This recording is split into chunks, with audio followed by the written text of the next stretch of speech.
it is time for us to turn our attention to the weekend's football. I'm delighted to say Adam Pope is with us of BBC Leeds. Adam, good morning to you. Morning, lads. What an end to a game. So if anybody hasn't seen this, because there was so much football all over the weekend and there were so many storylines happening, Leeds versus Norwich. Leeds played quite well, I thought. Created, I've only seen the highlights now, but created loads of chances, hit the bar, and then in stoppage time concede. And it's like, oh no, this is the bit where we actually know the story is written, it's fated, they're going down. But it's not true. They scored a last minute winner. I tell you what, honestly, by half time, guys, they could have been 6 up. They had a good shout for a penalty, but they missed. I think, honestly, a handful of really good chances. So what we'd seen against Villa on the Thursday was a 180 degrees turn. Everything that Jesse Marsh wanted to happen happened. But it was classic, and we've seen it under Bielsa, have all the possession, all the chances, don't score enough goals. Did they get the one? The big key moment for me was losing both Rodrigo on the hour and Bamford on 45 minutes. Bamford hasn't started for 6 months. So there was definitely a switch in the type of play from there, and they allowed Norwich back into it. And then suddenly, the sort of inevitable happened. But wow, what an end. I mean, literally the board for 6 minutes at a time went up. Norwich had scored, the life had gone out of the place, and then, of course, a Brazilian, bit of brilliance, and then, Gelhardt scores a winner. And, we had a couple of those sort of moments under Bielsa, late winners where they beat Villa away and Blackburn at home in the Championship. But this was extraordinary because of what was at stake. It was a phenomenal end to a game. But hey, we had one guy message us with his heart rate. He was at 210, he said. So, it was unbelievable, honestly. Is Bamford injured, or was that like, we're going to give you 45 minutes to ease you back in? What's the long-term or medium-term or next week prognosis for him? Yeah, no, I think he's looking okay for Friday. It was literally a case of, look, he can give us 45 because, let's say, he's played that one game where he came on for 20 minutes against Brentford and scored, but Newcastle away was the last time he played in a draw, and that's 6 months ago. So he just sort of ran out of steam. You could see he was blowing.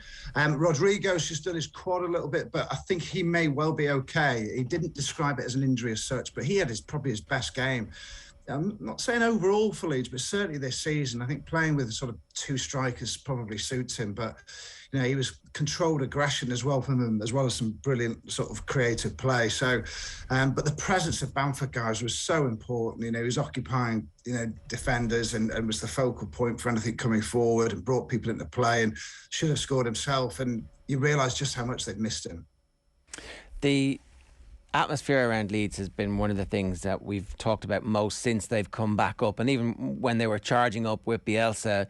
When Bielsa got taken away, we weren't sure what was going to happen. So how important was it to get one of these statement wins? It's not a statement win, but maybe a signature late, last minute, last gasp.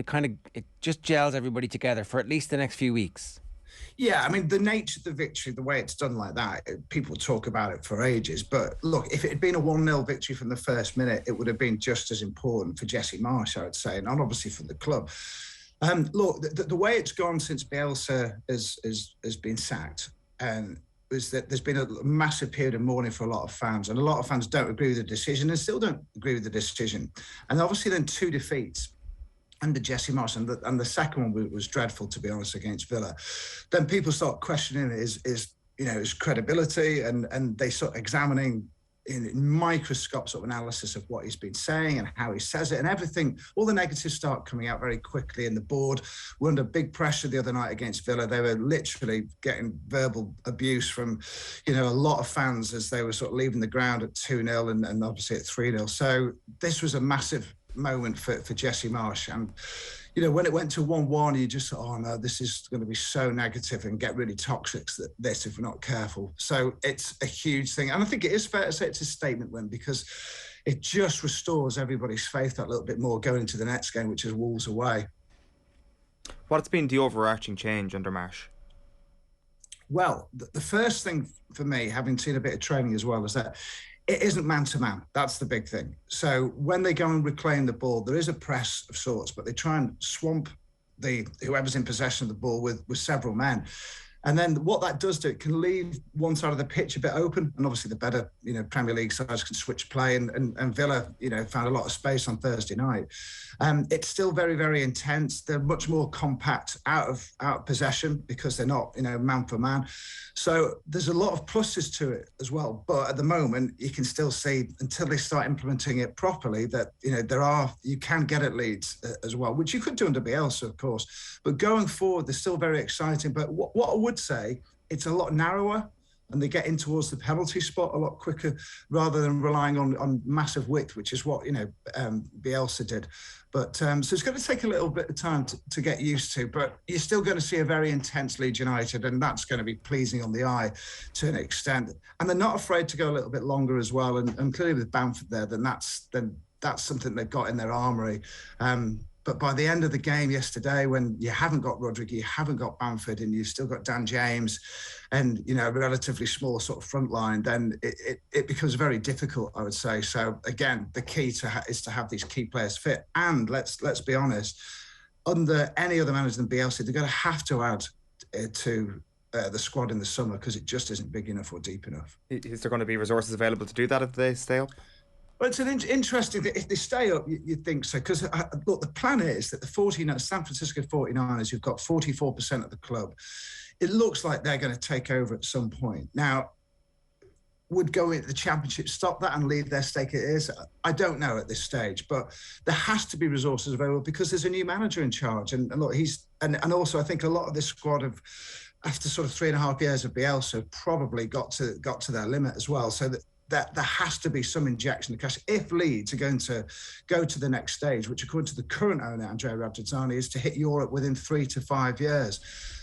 Right now, they've got to stay in the division. They have to do it with the resources they've got, of course, but there has to be a reshaping in the summer. Otherwise, you stand still at the very best or go backwards. And if you don't go down this season, you go down the next. So if Leeds are going to survive and progress in the Premier League, there has to be some form of injection into the squad. Is there an automatic trigger for the takeover, or is that kind of TBC in the future, depending on what happens? Yeah, I think it's TBC. It's just been a gradual creep over the recent years, to be honest. So the details of the contract we've never seen, but I'd say there's another important aspect to it as well, guys, is that the 49ers, we were told quite clearly by one of the directors, Parag Marathe, that they have a stake in the ground as well, which is a separate company to the football club itself, both owned by Andrea Radrizzani. So their reach is long here. They want to make that ground it's 38,500 at the moment. They want to make it into a 60,000 seater, and there's a lot of development to go on there. Pete Lowy, who has been responsible for some huge, or through his family, some huge structures in the UK, like Westfield developments. Like in London, you can see them near the West Ham ground. There's one in Bradford. He's involved now too. So with that in mind, there's a lot at stake here as well. So whether there's a trigger point, an amount where they go, right, we're going to offer you X amount and that's it, it's ours, I don't know. But certainly I think they're in the prime position to go and do this. And I would imagine it happens sooner rather than later. I just wonder how much of it depends on the status of the club in terms of its league division. I did wonder what involvement they would have had in the arrival of Marsh, and it's very easy for us to go, oh, he's American, they're American, there must be some kind of link. But I mean, is there some kind of link? Is it that they want to go that general direction? Well, that's really interesting. I very much feel that the appointment was Victor Orta's and the current sort of board. They've been following, and Victor Orta's director of football. He's been following Marsh for a couple of years. So I don't think it's a 49ers appointment as such. And to be quite honest, Marsh was very clear, apropos almost nothing, in his first major press conference to say this is not an Americanization of the club. Now, he just came out with that and he just wanted to get that message across. So, look, obviously they will have had some say in it. There will have been discussion over it. But I do know that Victor had looked at him for a good couple of years. So it was always the plan that he was going to come in this summer by the looks of things, because it was clear that the club was going to go a different direction from carrying on with Marcelo Bielsa, whether Marcelo wanted to stay or not. He only signed one-year deals at a time.